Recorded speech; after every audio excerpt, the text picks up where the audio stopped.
El esparadrapo ya estaba pegado en mi brazo, tenso contra una piel arrugada por años de trabajo y preocupaciones.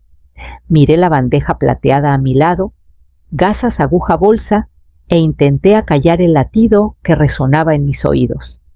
La enfermera sonrió con cortesía, sus manos enguantadas firmes, mientras alcanzaba la jeringa. Marisol estaba en una esquina, con los brazos cruzados, como si fuera la dueña del aire en la sala. No había dicho una palabra desde que entramos. No hacía falta. Sus ojos lo decían todo. Hazlo. Sé útil. Compensa tu lugar. La cortina se movió ligeramente, una enfermera pasó por fuera, y entonces la puerta se abrió de golpe. Abuela, les digo por qué papá necesita de verdad tu sangre, Santiago. Sin aliento, aferrando algo con fuerza en la mano. Su voz se quebró a la mitad de la frase, pero golpeó como una bofetada en la sala estéril. La enfermera se quedó inmóvil. Yo también. ¿Qué dijo?, preguntó el doctor, pero nadie respondió. Me incorporé sin pensarlo. La cinta me apretó. La aguja seguía sin destapar a centímetros de mi vena. Mis manos temblaban, pero no de miedo, de claridad. Marisol, siseó Santiago. ¿Qué haces aquí, vete? Él levantó un cuaderno. Sus dedos temblaban, pero su mandíbula estaba tensa. Los escuché a ti y a papá. Lo anoté todo. Dijiste que la sangre es para un estudio, que la abuela no tiene que saber. Silencio, tan afilado que lastimaba los oídos. Me giré hacia Marisol. ¿De qué está hablando? No respondió. Solo dio un paso adelante, intentó agarrar a Santiago por el hombro, pero él se apartó. No lo toques, dije en voz baja. El doctor carraspeó. Señora Almudena, tal vez deberíamos pausar el procedimiento. Asentí. Mi garganta estaba seca. ¿Sí? Creo que es lo mejor. Bajé las piernas de la camilla, arranqué el esparadrapo y me puse de pie. La sala seguía congelada, excepto por Santiago. Se acercó a mí y puso el cuaderno en mi palma. Por la ventana, el viento doblaba las copas de los árboles. Dentro de mí, algo se enderezó por primera vez en años. Miré a mi nieto y susurré, vámonos a casa. Hace 4 años, Esteban me llamó y dijo que la casita de atrás sería perfecta para mí. Silenciosa, privada, lo bastante cerca para ayudar, lo bastante lejos para tener espacio. Dije que sí antes de que terminara de hablar. Pensé que significaba familia, pertenencia, un lugar cálido para envejecer en paz. Pero la verdad es que he vivido en ese cuarto de sobras como un fantasma que dobla ropa y mantiene el café caliente. Al principio se sentía como un regalo. Ayudaba con Santiago, lo llevaba a la escuela, preparaba la cena, cuando Marisol trabajaba hasta tarde. Lo hacía porque quería, no porque me lo pidiera. Nadie tenía que pedírmelo. Pero poco a poco, lo que daba se volvió esperado. Luego, invisible. Marisol empezó a llamarme de más. No en voz alta al principio, sino en cómo se movía a mi alrededor como si fuera un trasto. Una noche, su voz llegó desde la cocina cuando fui a sacar la basura. No paga renta. No hace nada que no podamos hacer nosotros. Esteban no me defendió. Rara vez lo hacía. Siempre decía lo mismo cuando sacaba el tema, mamá, no hagas las cosas más difíciles. Así que me callé. Me tragué la vergüenza. Cociné, limpié y guardé silencio. Me dije que estar cerca de Santiago lo valía todo, que todavía tenía un papel. Y ahora necesitaban mi sangre. Marisol tocó a mi puerta una mañana con una carpeta y una sonrisa que no veía en años. Me trajo café. Se sentó como si fuéramos amigas. Explicó la condición de Esteban. Usó palabras como agresiva compatibilidad y crucial. Luego hizo una pausa y dijo, siempre has puesto a la familia primero, Almudena. Eres la única que puede ayudarlo ahora. De repente volví a ser útil. De repente volví a ser familia. Asentí. Dejé que tomaran mi sangre para pruebas. Me dije que era amor. Pero ahora, con el cuaderno de Santiago en mi regazo, me doy cuenta de que no pedían amor. Pedían silencio, obediencia, disposición, y tal vez he sido las tres cosas por demasiado tiempo. Abro la primera página de su cuaderno y empiezo a leer. Esteban colapsó en el trabajo un miércoles. Marisol me llamó desde urgencias con voz cortante y agitada. Se desmayó. No podía mantenerse en pie. Le están haciendo pruebas. Solo ven. Cuando llegué, ya estaba en una habitación. Pálido, conectado a sueros, silencioso. Una sonrisa cansada apenas se formó cuando me vio. Me senté a su lado y toqué su mano, pero se sentía como vidrio fría frágil, a punto de romperse. Los doctores usaron términos que no entendí. Degradación sanguínea aguda, marcadores raros, inicio agresivo. Asentí como si tuviera sentido, pero no lo tenía. Nada en Esteban parecía frágil. Él era el fuerte, el que no lloró cuando murió su padre, el que me decía que dejara de preocuparme. Pero ahora parecía pequeño. Unos días después, Marisol convocó una reunión en la cocina. Sacó gráficos, un diagrama de células, una lista corta de posibles donantes.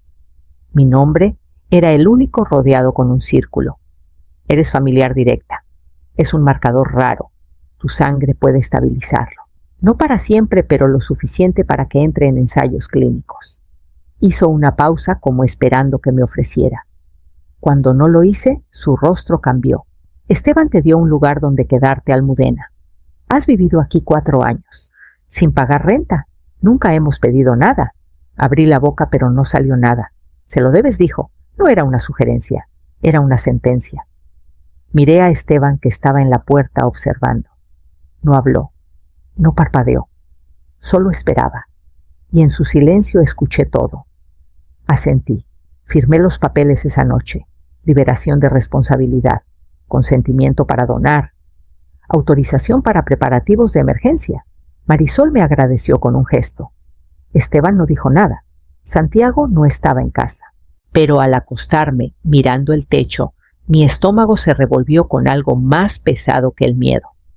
No era miedo a la aguja, no era el riesgo ni el dolor. Era darme cuenta de que no me pedían por amor. Me usaban por conveniencia. Y a la mañana siguiente, Santiago dejó el cuaderno en mi almohada.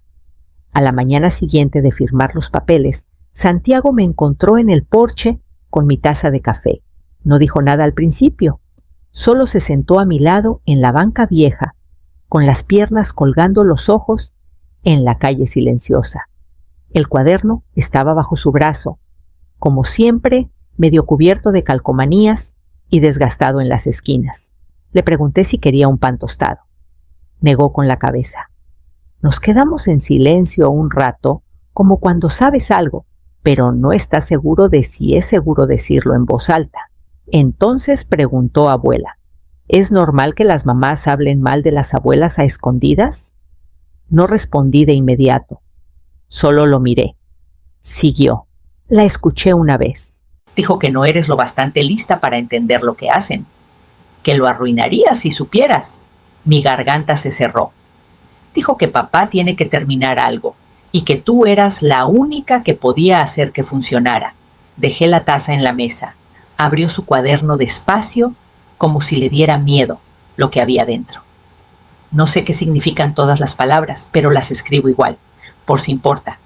Miré las páginas, fechas, fragmentos, palabras como compuesto evento adverso, viabilidad del donante.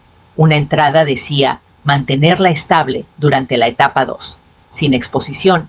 Otra, cronograma de inyecciones oculto tras los medicamentos de Esteban. Sentí que caía, pero el suelo no llegaba. Santiago, ¿qué tipo de inyecciones? Me miró con cuidado. No son como las que te dan cuando estás enfermo. No lo hacen sentir mejor, lo cansan, y no se lo dice a los doctores. Miré el cuaderno, luego al niño que confiaba en mí lo suficiente como para decir la verdad que nadie más diría. No creo que ella quiera que leas esto, dijo. Sigue revisando mi cuarto cuando no estoy. Tomé el cuaderno con suavidad y lo puse en mi regazo. Creo que deberíamos guardar esto, bien susurré. Esa noche, cuando la casa quedó en silencio, esperé hasta escuchar la puerta principal cerrarse. Luego caminé al despacho de Marisol, esperé hasta que oí el coche salir del camino de entrada, la voz de Marisol llamando a Santiago Esteban, cerrando la puerta trasera, el crujido suave de las llantas sobre la grava. Esperé un minuto más, luego fui directo al despacho. Nunca había estado ahí sola. Marisol siempre lo mantenía cerrado, el tipo de cuarto que te hacía sentir no bienvenido incluso cuando te invitaban. Pero la llave que guardaba bajo el plato de cerámica en la mesa del recibidor no se había movido en años. Sabía que estaría ahí. El cerrojo sonó más fuerte de lo que esperaba. Mis manos temblaban, pero las mantuve firmes. No tenía un plan, solo una urgencia creciente que no sabía cómo nombrar. Su escritorio estaba impecable, demasiado limpio, solo una laptop, 2 cuadernos cerrados y una pluma perfectamente colocada sobre una libreta de cuero. Pero el cajón de abajo estaba cerrado con llave, y eso fue todo lo que necesité ver. Abrí el gabinete lateral y palpé el panel trasero. Había limpiado esa habitación suficientes veces como para recordar la lata pequeña escondida detrás del papel para impresora. Adentro una sola llave. El cajón se abrió con dificultad. Ahí estaba, una carpeta gruesa, etiquetada Serie de Ensayos 3B, Transfusiones Controladas. Mi nombre estaba en la primera página, Donante 12, junto con mi tipo de sangre e historial médico, y una columna etiquetada Nivel de Cumplimiento Alto. Pasé página tras página, diagramas, cronogramas, tablas de efectos secundarios proyectados, y una lista de pacientes. Ninguno era Esteban. Todos eran sujetos de prueba. Esto no era un tratamiento, era un conjunto de datos. Había gráficos titulados Respuesta post-inyección del donante y Eficiencia de rendimiento celular. No entendía todos los términos, pero comprendí lo suficiente. No intentaban salvar a Esteban. Intentaban probar algo, publicar algo, tal vez venderlo. Mi sangre no era un salvavidas, era inventario. Cerré la carpeta, aseguré el cajón y dejé todo exactamente como estaba. Al salir, no me sentía rota, me sentía clara. Y mientras estaba en el fregadero de la cocina, viendo regresar su coche, supe exactamente qué necesitaba preguntarle a Esteban.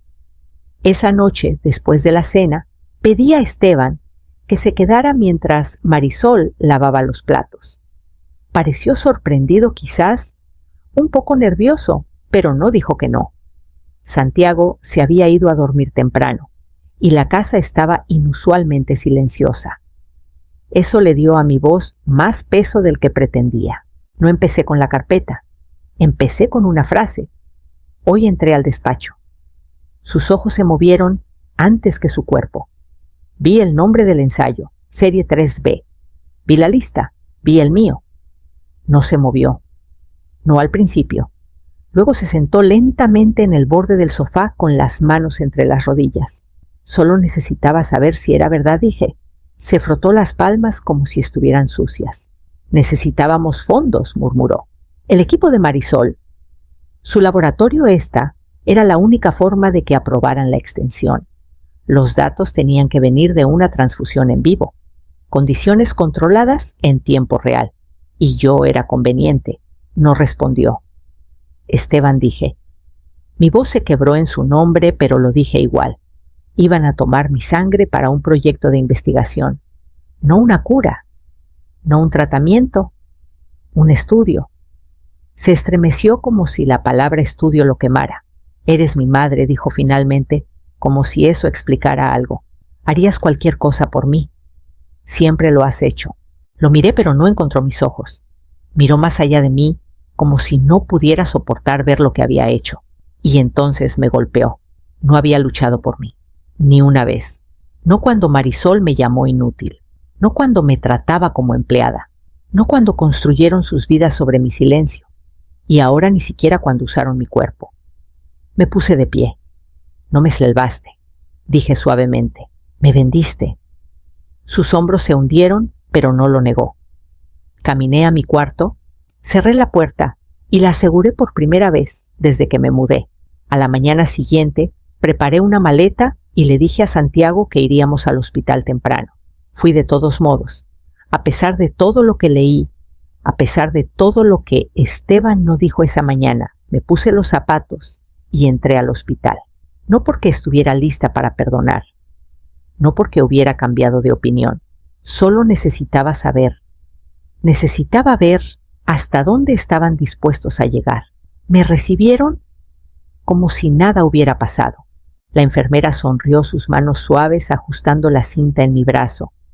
Marisol estaba a un lado demasiado pulida, demasiado compuesta. Su rostro era el mismo que ponía cuando llegaba a visita. Esteban no estaba ahí. Me dijeron que estaba descansando, que la transfusión comenzaría pronto. Asentí. No dije nada. Dejé que me prepararan. La línea estaba lista. La aguja flotaba.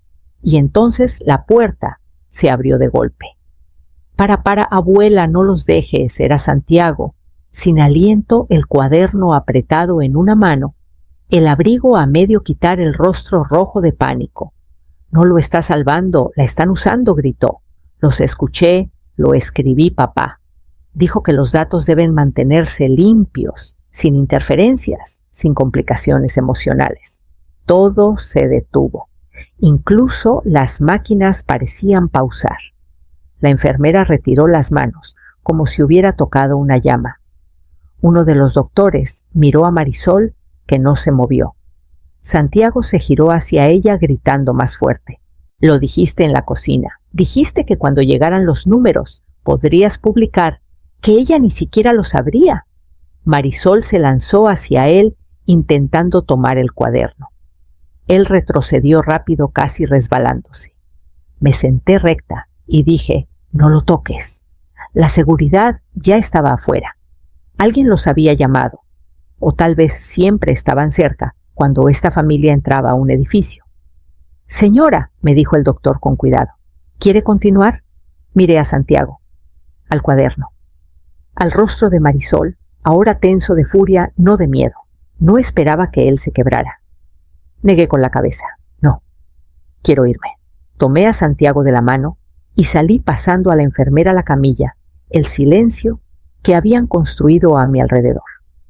Y al entrar al pasillo, escuché una voz detrás de mí llamando a seguridad de nuevo por Marisol. Nos llevaron a una sala de espera privada y me pidieron que me sentara. Santiago se aferró a mi lado, su mano apretando la mía tan fuerte que sentía su pulso en sus dedos. Una enfermera trajo agua. Un guardia de seguridad estaba en la puerta. No era ruidoso, sin gritos, sin caos, pero todo en el aire parecía contener el aliento. Una mujer con un blazer gris llegó una hora después. Se presentó como asesora legal del hospital. Había revisado el cuaderno, los documentos que les mostré y lo que acababan de confiscar de la bolsa de Marisol. Estamos investigando una violación ética en colaboración con la Junta Médica, dijo. Parece que el equipo de investigación de su nuera estaba canalizando datos en tiempo real de donantes no autorizados para avanzar en una aprobación pendiente. Parpadeé lentamente. Usó la enfermedad de mi hijo para hacerse un nombre. La abogada no lo discutió. Asintió. Esteban no estaba en una cama de hospital. Estaba en una sala administrativa al final del pasillo bajo revisión. La transfusión fue cancelada. Sus registros marcados. Pregunté si él sabía. Hizo una pausa antes de responder. Hay evidencia de que estuvo involucrado al menos en el financiamiento. Si entendió todo el alcance, eso aún está bajo evaluación. Miré mi brazo. El moretón de la última extracción no se había desvanecido del todo. Había comenzado como una promesa. Luego se convirtió en un precio. Me puse de pie. Santiago me siguió. No donaré, dije. La enfermera asintió. Entendemos. Al salir del hospital, el aire frío se sentía más limpio. El cielo sobre el estacionamiento parecía más amplio que al llegar. No me sentía victoriosa, pero me sentía sólida. como si algo que había estado hueco en mí por demasiado tiempo finalmente se hubiera llenado con algo más pesado que la culpa. En casa, abrí el closet y saqué una caja que no había tocado desde que me mudé. Adentro una escritura, una carpeta del banco, una carta que escribí para mí misma el día que enterré a mi esposo. Santiago estaba a mi lado, aún sosteniendo el cuaderno, y finalmente supe a dónde debía ir todo. Empaqué lo esencial primero, solo lo que era mío, realmente mío. La taza amarilla, con el asa rota. La foto de Santiago a los 5 años, todos rizos y hoyuelos. La franela vieja de mi difunto esposo, gastada pero aún pesada de consuelo. Todo lo demás podía quedarse. No me despedí. No toqué a la puerta de Esteban, ni le dije a Marisol que me iba. No pedí ayuda con las cajas, ni expliqué a dónde iba. Solo salí por la puerta trasera, cargué el coche y manejé hacia una vida que había estado esperando silenciosamente en los bordes de mi valentía. El departamento cerca del lago era pequeño, pero el contrato estaba a mi nombre. La alfombra olía a nuevo y las llaves sonaban en mi mano como permiso. Abrí una ventana y dejé que el aire frío recorriera las habitaciones como si limpiara algo viejo de mí. Los ahorros que no sabían que tenía dinero de trabajos extras, presupuestos cuidadosos, almuerzos omitidos, pagaron el primer año completo.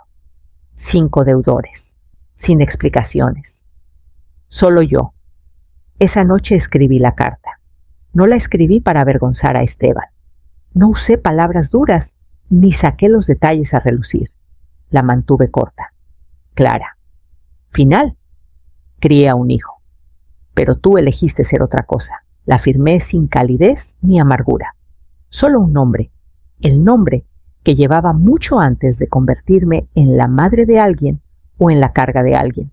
Manejé de regreso temprano a la mañana siguiente y dejé el sobre en el porche, bajo el tapete donde el sol lo encontraría. No me quedé. De vuelta en mi nuevo lugar, abrí mi celular y busqué su nombre, Esteban. Dudé un segundo. Luego toqué eliminar contacto, sin titubeos. El silencio que siguió no fue ruidoso ni cruel. Fue tranquilo como la primera bocanada de aire al salir de aguas profundas. Pleno, cortante, real. Me serví una taza de café, me senté junto a la ventana y vi el agua más allá de los árboles ondular con el viento. Esa tarde Santiago tocó a mi puerta.